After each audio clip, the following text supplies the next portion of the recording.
Got to make way for some windage. He's on it? Yes. Yeah, got it. First cast on the Swains, Nige. Oh, he's coming towards me. Go. Well, yeah.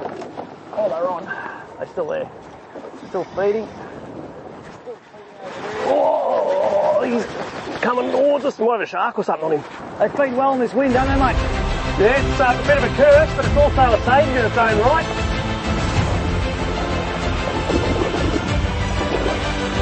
Oh, nice one, Nige. That's my first red emperor bait, Nige. That is a Mac tuna. Not the best eating fish in the world, but a couple of slabs of that can make a very handy red emperor bait. That's one. We need to go get a few more, eh? Pumping behind us. This wind is hectic, and it's, in a way though, as painful as it is, can be your best friend sometimes, because fish feed much more actively when it's windy. They just stirs up the top of the water. They're not as afraid of getting eaten by something else, and they tend to really chew hard. This makes life a bit uncomfortable, but when you're catching fish, you can deal with that. Come on. Yeah, cool. Keep going. You got him? Yep. Little one. Look at him. Yeah, I've got a little one, all right. Yeah, good. Got to try and double up on these fish. We're going to be sword fighting here. Come on, that's all right. Sword fighting. Oh, keep up with them. Gee, they're quick. These are little ones. Jelly beans. Oh, you know what I might be doing these ones. Flick them in. Nice.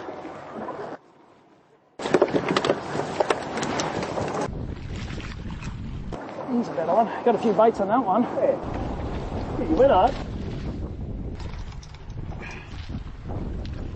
The wind speed increases, but so too does the tuna activity, and we have a crazy bait gathering session pulling good numbers of Mac tuna that will make perfect red emperor baits when we travel to further parts of the reef.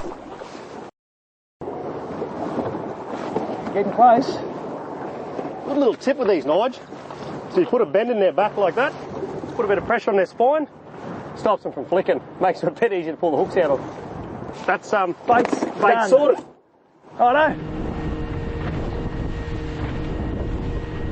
We caught enough bait now to last a couple of days of fishing, and we're pretty keen to get out of this wind. Our job on this day is done. The plan was to catch enough bait to spend a couple of days on a wider reef system chasing the elusive red emperor. We now begin an overnight trip wider towards the Swains Reef, and while we help the crew clean a few fish, Nico and I talk about the day's fishing action, but also some of the lessons we learned back on land about trapping fish and understanding seasonal migration indicators from the G'dargal land and sea ranges. What's this here, Des? Yep. This is a trap? Yeah, so there's a fish trap. Obviously been here for a long time, and the concept behind the fish trap is that you build up the rocks and you catch him there just below that high water, so when the high water comes in, and then the fish come in, and they sit in the fish trap, and then when the water goes out, obviously the fish trapped. Yeah. So they've used just all these basalt boulders to construct the fish trap? Yeah, so a lot of work. So obviously Aboriginal people, we had a big community, so we had to make sure that we caught enough fish that could go around and feed everybody without depleting the stocks that we're targeting to eat. So that's why we got with our Tumra region, our traditional use of marine resource agreement that we have with the Great Barrier Reef Marine Park, hunting on our country, our sea country. We got that set up with our elders. They tell us, okay, we can take a certain amount of this or a certain amount of that. So it's all about conservation and taking care of our stock. And I know you're very seasonal in terms of your approach. You're talking about environmental indicators before, about how you know when to go looking for different fish species. That's exactly right. Yeah, when some of the trees are flowering, it tells us when there's certain fish is running. You're talking about like a bush flowering on land, lets you know that what's sharks going are on. in the river. And it's all connected. Yeah, it's all connected.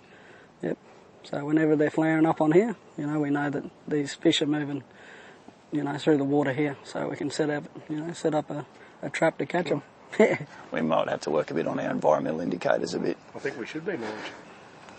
The health of land means healthy ocean as well. Just the connect between the two. Yeah, that's right, yeah. Well, it's all connected. And then you've got healthy community, healthy headspaces, because everything works together.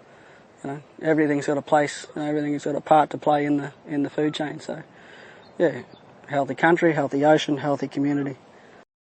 Having learned about seasonal indicators and trapping food, it was time to visit an ancient midden site where local and travelling people used to gather and share food and stories. This is a spot, mate? Yeah, sediment deposits being left on top of these shell midden sites, after the floods. So what have we got here, Des? We had 42 floods, 74 floods, 2013 floods, and a lot of other little, storm surges through with high water. It just drops all that sediment on top. But that there's evidence of Aboriginal occupation of country. So what used to happen in these sites? Des? So sit-down areas. So these were sit-down areas and feed areas. So all that there is just all shell that's been eaten, all the shellfish, all the food that's been eaten. So sit down on high banks, gathering areas, cultural areas. And would different groups have used a site like this? There could have been neighbouring groups coming on because all of our rivers and ocean and all that there was all shared. It wasn't just owned. Sharing of resources, food, tool making, exchange, language, marriage. So there was a lot of that going on everywhere. So, that's what we have here on the Burnett River. So how old would sites like this be, Dad? Since colonisation, there's 250 years there. So, probably since then and before.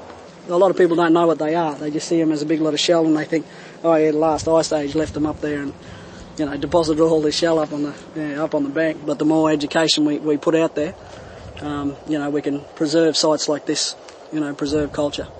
The lessons we learn on shore from people like the Land and Sea Rangers always stay with us, even as we continue our quest a long way out to sea. Our first day chasing red emperor on the Swains Reef begins. We've caught our bait, but now the real test begins. Can we find some of these fish in a place we've never been before?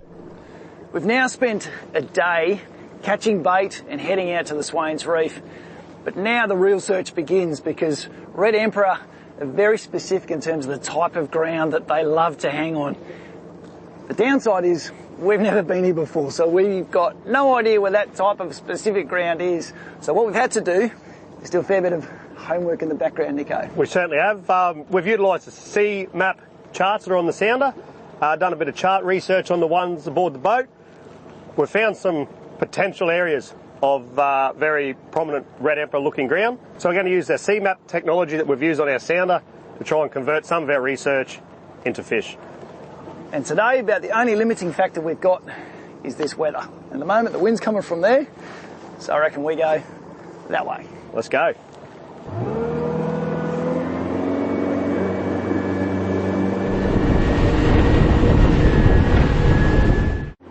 This was a bit where it was just starting to ramp up. We come off that edge and then there was two bumps, two different schools of fish.